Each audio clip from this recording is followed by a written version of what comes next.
आदरणीय व्यासपीठ आणि उपस्थित सर्व मधपाळ बंधू आणि भगिनींनो, मी धर्माजी कांबळे कोल्हापूरवरून आलो आहे. सर्वांना माझा नमस्कार.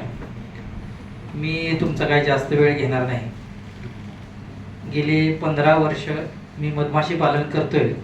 याच्यामध्ये प्रामुख्यानं सातेरी मधमाशी आमच्या वेस्टर्न घाटपट्ट्यामध्ये, म्हणजे कोल्हापूर हा जंगलाचाच पट्टा येतो, तर याच्यामध्ये नैसर्गिकरित्या उपलब्ध असणारी मूळची भारतीय मधमाशी याचं पालन आमच्या परिसरामध्ये खूप पूर्वीपासून, म्हणजे आमच्या आजोबांच्या काळापासून चालतंय. आणि पूर्वीपासून तिकडं खादी ग्रामोद्योगचा चांगला शेतकऱ्यांना सहकार्याचा भाग आहे. खादी ग्रामोद्योगनंच तिकडं शेतकऱ्यांना ट्रेनिंग दिले, पेट्या वाटल्यात आणि त्याच्यावरतीच बऱ्याचशा लोकांचं उदरनिर्वाह आहे. सगळ्यात पहिल्यांदा 94 साली खादी ग्रामोद्योगनं महाबळेश्वरला शेतकऱ्यांच्या पेट्या आणून डिव्हिजन करण्याचा प्रोग्राम राबवला होता. आणि त्याच वर्षी मला वाटते बाहेरून मेलेफेरा देखील महाबळेश्वरला आलेल्या होत्या. आणि त्या काळी मेलेफेराकडून सातेरीला थाईसॅगची लागण झाली. आणि त्या पेट्या ज्यावेळी पुन्हा शेतकऱ्यांच्याकडे गेल्या त्यावेळी त्या रोगाची इतकी तीव्रता होती की बऱ्याच लोकांनी तो व्यवसाय सोडून दिला.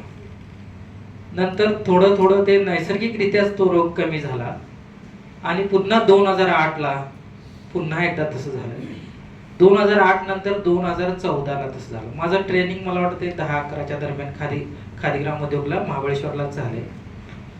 आणि या 3 म्हणजे वेळेला रोग आल्यानंतर आता चौथ्यांदा 2022ला आमच्या परिसरामध्ये कारवीचा फुलोरा आला, 23ला वेल्ला तोरणा या परिसरामध्ये आला आणि 24ला पुन्हा राधानगरी किंवा उर्वरित जे काही डोंगर राहिले या परिसरामध्ये कारवीचा फुलोरा आला. तर 24ला कारवीचा फुलोरा आल्यानंतर कोल्हापूरच्या काही पट्ट्यामध्ये व्हायटीचा फुलोरा आला. आणि ज्या लोकांनी व्हायटीला सातेरीच्या पेट्या ठेवल्या होत्या त्या लोकांच्या पेट्यांना पुन्हा थाईसॅगची लागण झाली. मग आता अनुभवानुसार असा आम्हाला अनुमान निघलंय की ज्या वर्षी व्हायटीचा फुलोरा येतो त्याच वर्षी थाईसॅगची लागण होते. तर याच्यावरती आपल्याला ऑफिसचं म्हणा किंवा खादी ग्रामोद्योगचं याचं कोणतंही सहकार्य होत नाही. बरेचसे शेतकरी पूर्ण पेट्या रिकामी होतात आणि व्यवसाय धोक्यात येतोय. त्याचबरोबर आमच्या परिसरामध्ये अस्वलांचा देखील जास्त त्रास आहे. आणि जंगल विभागामध्ये आपण झटका मशीन लावणे किंवा इतर कोणती उपाययोजना करणे हे पॉसिबल नसते. आता अस्वलांच्या वरती पिंजरे वगैरे पेट्यांच्यासाठी लावले जातात, पण जंगल वाटेतून जात असताना एक रिकामी पेटी नेणं सुद्धा शेतकऱ्याला जड जात असते. आणि ते जे पिंजरे आहेत ते पेटीच्या 10 पट जड असतात, तर ते नेणं पॉसिबल नसते. यासाठी काहीतरी उपाययोजना चांगली करावी हा एक महत्वाचा विषय मला मांडावासा वाटतोय. दुसरी महत्वाची गोष्ट, आपण CBRTI मार्फत काही ट्रेनरांच्या सोबत बाजूने आपण ट्रेनिंग जे अरेंज करतो याच्यामध्ये आपल्याला CBRT फी लागते. पहिली फी 1180 होती, आता काहीतरी 345 झालेली आहे. तर ट्रेनर म्हणून मला एक आलेला अनुभव असा आहे, आता RCT ही जिल्ह्यातल्या अग्रगण्य बँकेच्या माध्यमातून ट्रेनिंग लावते आणि खादी ग्रामोद्योग आपल्या 50% पेट्या वाटप करून ट्रेनिंग लावते.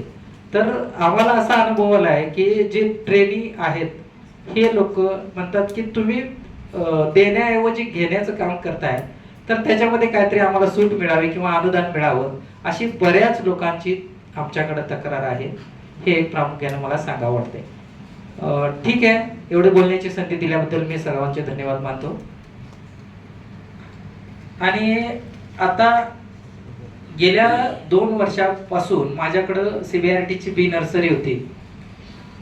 तर पहिल्या वर्षी अगदी 25च्या 35 पेट्या आम्ही करू शकलो, त्याचं हार्वेस्टिंग सुद्धा करू शकलो. पण गेल्या वर्षीच्या थाईसॅग ब्रूडमुळं माझ्या जवळजवळ 84 कॉलन्या डिस्ट्रॉय झाल्या. आता त्या 10-11 वरती आलेल्या आहेत आणि परवा अस्वलांनी माझ्याकडल्या 5 कॉलन्या खाल्ल्या. तर हा फार मोठा लॉस आहे.